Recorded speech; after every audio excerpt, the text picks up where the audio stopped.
You know what he did? That little rascal.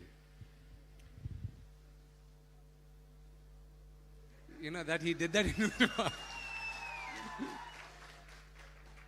You do that in Lucifer. My wife, Vinny came to slap him. I was like, no. I think he's still in the high of Lal uncle, you know, Lal Etan. So they call you Lal Etan now. So your aura is not for people like us who grew up watching your films. Even for an infant kids, that's your aura.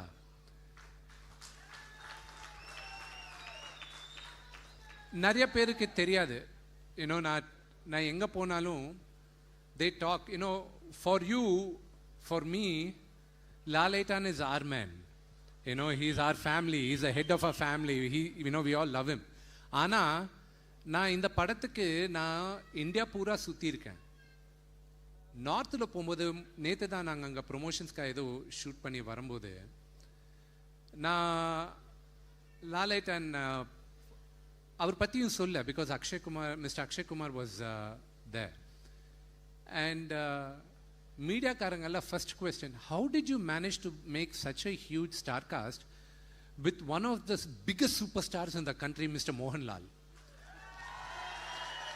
First அவர் பேர், அதுக்கப்புறம் பிரபாஸ், அதுக்கப்புறம் mister Akshay Kumar, அவங்க பேர் வந்துச்சு. See, I'm grateful for Prabhas என்னோட brother. I'm grateful for him. இந்த படம் பண்றதுக்கு அவருக்கு தேவையில்லை, ஆனால் அவர் பண்ணார் அப்பா மேல இருக்கிற மரியாதைனால. அப்படியே நான் ஒரு இன்சிடென்ட் சொல்றேன், இந்த மீடியாவில் நிறைய வாட்டி சொல்லியிருக்கேன். நான் ஒரு இன்சிடென்ட் சொல்றேன். நான் அந்த கதை நான் எழுதும்போது ஒரு கேரக்டர் எழுதிக்கிட்டு எங்கள் அப்பா கேட்டார், யார் பண்ணால் நல்லா இருக்கும்ன்ட்டு. அப்பா எனக்கு மைண்டில் ஓன்லி லால் அங்கிள் பண்ணால் நல்லா இருக்கும், ஆனால் அவர் எதுக்கு பண்ணுவார்ப்பா, இது ஓன்லி ஒரு 4-5 நாள் கேரக்டர், அவர் எதுக்கு பண்ணுவார், ஆனால் அவர் பண்ணால் கெரியர் செட் ஆகும், சூப்பராக இருக்கும். இந்த சரி ஃபோன் பண்ணலாம், மேக்ஸிமம் என்ன சொல்ல போகிறாரு, இல்லைன்னு தானே சொல்ல போகிறாரு, அவ்வளோதானே. ஃபோன் பண்ணார். ஃபோன் பண்ணிட்டு அப்புறம் எங்கே இருக்கீங்க, ஆனால் நான் மெட்ராஸில் இருக்கேன், விஷ்ணு வந்து பேசணும்னு சொன்னார். அப்பாவை லால் அங்கிள் அண்ணான்னு கூப்பிடுவார். விஷ்ணு வந்து எதுக்கு ஃபோன் பண்ணுன்னு சொல்லுவேன். இல்லை அவன் வந்து மெட்ராஸில் பேசுவான். மெட்ராஸுக்கு போனேன், உட்காந்து என்ன மோனே, வாட்ஸ் கோயிங் ஆன்.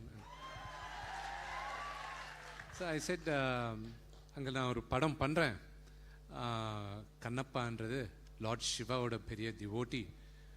அதில் ஒரு சின்ன எபிசோடு இருக்குது. அந்த எபிசோட் நான் இப்போ உங்கள் முன்னால் சொல்ல முடியாது. அந்த எபிசோட் யாருக்குனாலும் அவர் சொன்ன டைலாக் திருப்பி பார்த்தீங்கன்னா அவர் பண்ணுற கேரக்டர் என்னன்னு புரியும். So I don't want to break the surprise. படத்தில் இருக்கிற மிகப்பெரிய